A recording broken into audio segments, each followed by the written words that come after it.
Are you listening? Damn.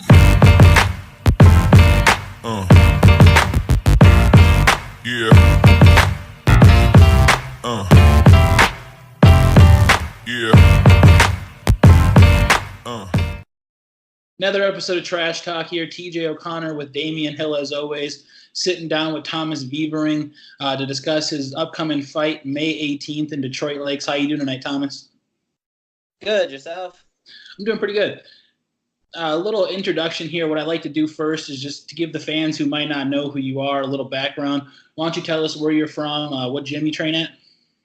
So I'm from St. Paul, Minnesota, born and raised here. Respect. I'm training over at Little Canada over in Warriors Cove. So been there for about 5 years now with Ben Newman. So I really enjoy it there. Oh, yeah. Some tough guys up there. You're coming off of a really big win, your last fight. How do you feel after that fight, how your next performance is going to be? Do you think it's going to be a reflection of your last performance, or are you going to go out there and do something completely new and shock everybody? You know what? I feel like every fight I kind of change. You can have as many game plans as you want, but once it comes out and you start feeling out your opponent, things change. You got to be able to adapt in there. So I don't necessarily always have a set game plan. I have maybe a scratch sheet, but yet I'm not set on anything because I know everything can always change. You take one punch, you get dizzy, or you just never know. So it's good to see that mindset you have there. And you mentioned you train at a strong jiu-jitsu based gym. Yep. And then you mentioned not having a game plan. And I watched your last fight, and you come at a guy who's a multiple-time kickboxing champion for a couple local promotions, and you went straight at him throwing punches. I mean, this wasn't something. Yeah. I mean, it was definitely a crazy fight.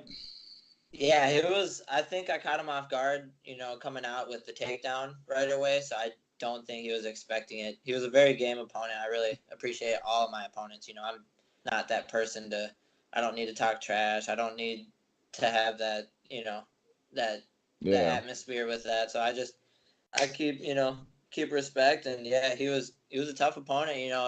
All my power comes from God. So most of the time I just get out there and just let God take over. Yeah. No, I was really impressed with that win, especially the way you were able to put your combinations together, because as soon as you were landing punches to the head, as soon as he started covering up, you were able to go to the body. As soon as he did it again, coming right back up to the head, I think he charged into you reversed it, and then you caught him in a guillotine. Yep. You, like how you said, you don't like to have a game plan. You totally adapted for everything that happened in that fight, and he's known for his aggression. He's a pretty aggressive fighter, but you didn't even let him start off. I feel like sometimes it's like it really is like who draws the straw first. It's if you can push forward first and get that confidence going, it's huge. I feel like a lot of people it's a confidence thing. Yeah.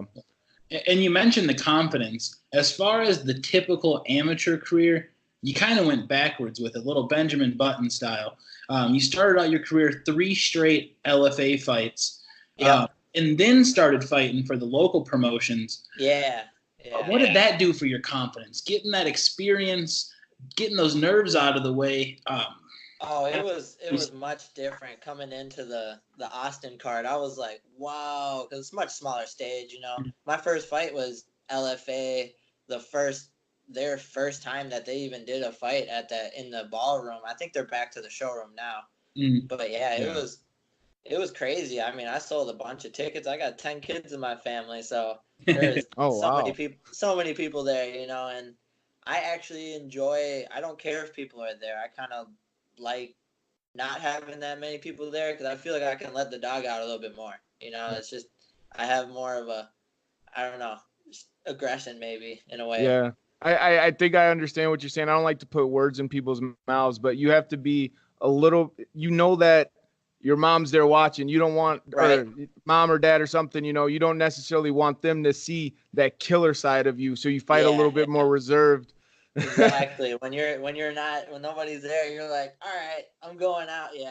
Yeah. It's like basically the way I would put it is that you never want to let your kids or your parents see you swear, and this is like watching you, listening to you swear. Exactly. You know. Yeah, it can get rough in there, man. But that's why I keep the sportsmanship, and win or lose, I don't care. I enjoy fighting. I love what it does for my life, for me as a person. Like God put it in my life, and I think before I was so full of maybe anger and just all these other different things. And MMA is it's a little violent, but for the sport wise, it's calmed me down so much as a person. It made me different. It gives you an opportunity to release that, so you don't does. necessarily hang on to it all the time. Build it up, right? Yeah.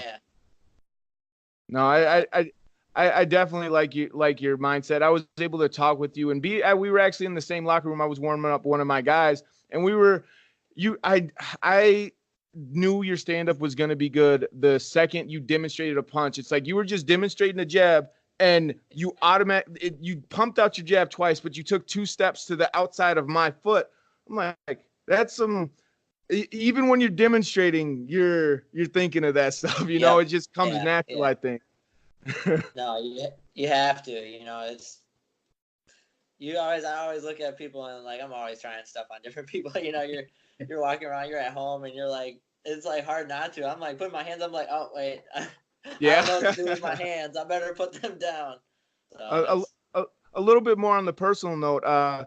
We were talking the last time after the fight as well. But you just had a kid, or you're expecting a kid? So we have right now. He's an 8-month-old, and we have a 3.5-year-old. So okay, we got a busy life. I work full time, and then I got my 2 kids.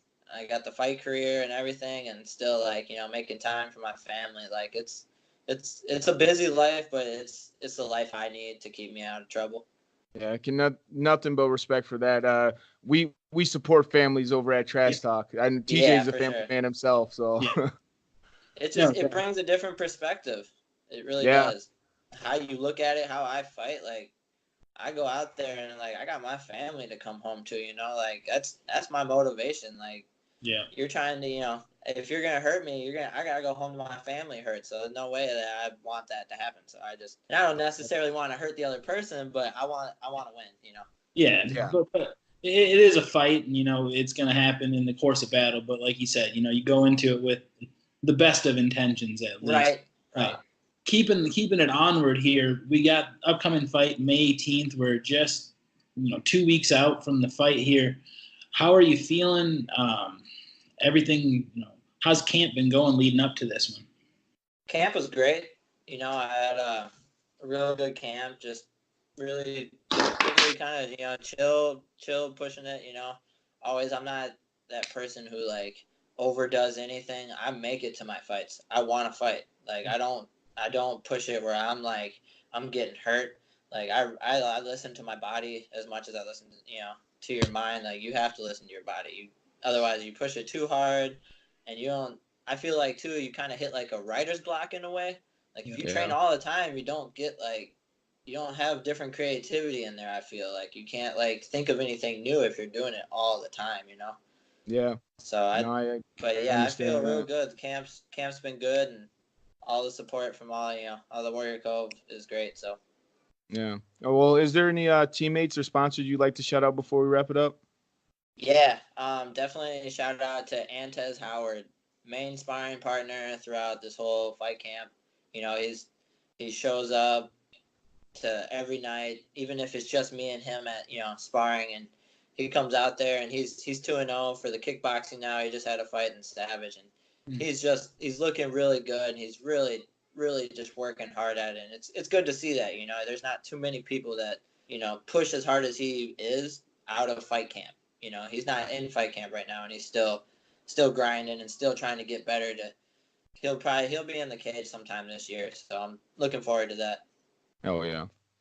Well, we really appreciate your time, and thank you for sitting down with us, and thank you for being so flexible with us. Thank you guys. Appreciate it. Look forward. Damn.